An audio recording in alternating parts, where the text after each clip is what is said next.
BRS అధినేత కేసీఆర్ అధ్యక్షతన BRS parliamentary party సమావేశం కొనసాగుతుంది. వచ్చే పార్లమెంటు సమావేశాల్లో అనుసరించాల్సిన వ్యూహంపై పార్టీ ఎంపీలకు కేసీఆర్ దిశానిర్దేశం చేస్తున్నారు.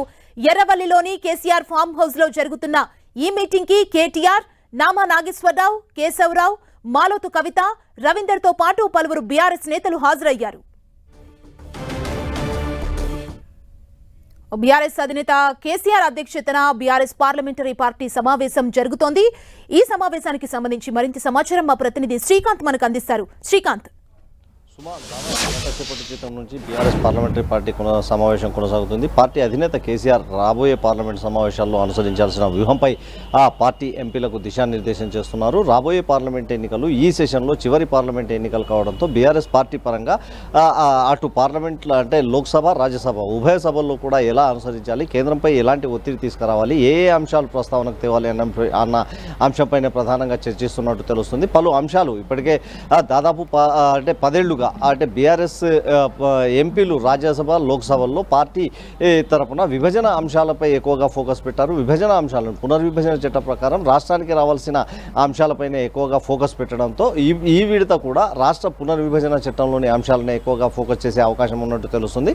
చివరి సెషన్స్ కావడంతో పోరాటం చేసేందుకు బీఆర్ఎస్ పార్టీ ఎంపీలు పార్లమెంట్లో సిద్ధంగా ఉండాలని, కేంద్ర ప్రభుత్వం వైఖరిని ఎండగట్టాలన్న యోచనలో బీఆర్ఎస్ పార్టీ ఉంది. అందుకు సంబంధించిన అన్ని అంశాలను పార్టీ అధినేత కేసీఆర్ నేతలకు వివరిస్తున్నారు. ప్రధానంగా ఇటీవల తెరపైకి వచ్చిన కేఆర్ఎంబీ అంశం కూడా బీఆర్ఎస్ పార్లమెంటరీ పార్టీలో చర్చకు వచ్చినట్టు తెలుస్తుంది. కేఆర్ఎంబీని కేంద్రం పరిధిలోకి తీసుకోవడం వల్ల తెలంగాణకు జరిగే అన్యాయాన్ని కూడా పార్లమెంట్ వేదికగా ఎండగట్టేందుకు బీఆర్ఎస్ రెడీ అవుతున్నట్టు తెలుస్తుంది. కేంద్రం పరిధిలో కాకుండా రాష్ట్రాల పరిధిలో అంటే నీటి వాటా జరిగే వరకు, నీటి వాటాపై స్పష్టత వచ్చేంత వరకు కూడా కేంద్రం పరిధిలో అంటే కృష్ణా జలాలకు సంబంధించి ఎలాంటి ప్రాజెక్టులు ఉండరాదన్న ఒక డిమాండ్ బీఆర్ఎస్ చేస్తుంది. ఈరోజు సమావేశంలో పార్టీ అధినేత కేసీఆర్ ఈ అంశాన్ని కూడా పార్టీ ఎంపీలకు సూచించే అవకాశం ఉన్నట్టు తెలుస్తుంది. పార్లమెంటు సమావేశాల్లో ఇది కూడా ఒక అస్త్రంగా చేసుకోవాలని బీఆర్ఎస్ భావిస్తున్నట్టు తెలుస్తుంది. విభజన అంశాలను అన్ని లేవనెత్తి కేంద్రంపై ఒత్తిడి పెంచేందుకు అనుగుణంగా బీఆర్ఎస్ పార్టీ పార్లమెంట్ సెషన్లో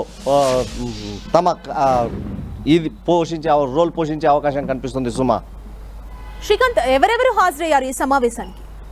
పార్టీ లోక్సభ, రాజ్యసభ సభ్యులతో పాటు పార్టీ వర్కింగ్ ప్రెసిడెంట్ కేటీఆర్, మరో కీలక నేత పార్టీ మాజీ మంత్రి హరీష్ రావు కూడా ఈ సమావేశానికి హాజరు కావడం జరిగింది. పార్టీ పరంగా కీలక సమావేశం కావడంతో ఈ ఇద్దరు నేతలకు కూడా ఆహ్వానం అందింది. దీంతో party working president KTR Telangana భవన్లో ఈ ఉదయం జెండా అంటే పార్టీ అంటే జాతీయ పతాకాన్ని ఆవిష్కరించి ఇక్కడి నుంచి పలువురు ఎంపీలతో కలిసి సీఎం ఫామ్ హౌస్కు వెళ్ళడం జరిగింది. అక్కడ కూడా అంటే గజ్వేల్ నియోజకవర్గంలో ఉండడంతో సిద్దిపేట నుంచి మాజీ మంత్రి హరీష్ రావు అక్కడికి చేరుకోవడం జరిగింది. మొత్తం నేతలంతా కూడా కీలక నేతలంతా అంటే పార్టీ సెక్రటరీ జనరల్, రాజ్యసభ నేత అంటే పార్లమెంటరీ పార్టీ నేత కేకే కూడా ఈ సమావేశంలో పాల్గొనడం జరిగింది. రాబోయే పార్లమెంట్ సమావేశాల్లో అనుసరించాల్సిన వ్యూహాలపైనే ఈ సమావేశంలో ప్రధానంగా చర్చకు వస్తున్నట్టు తెలుస్తోంది. పార్లమెంట్ సమావేశాల్లో అనుసరించిన ఆ వ్యూహాలన్నింటిపైన కేసీఆర్ దిశానిర్దేశం చేసే అవకాశం ఉంది. కేసీఆర్ ఇటీవల కాలంలో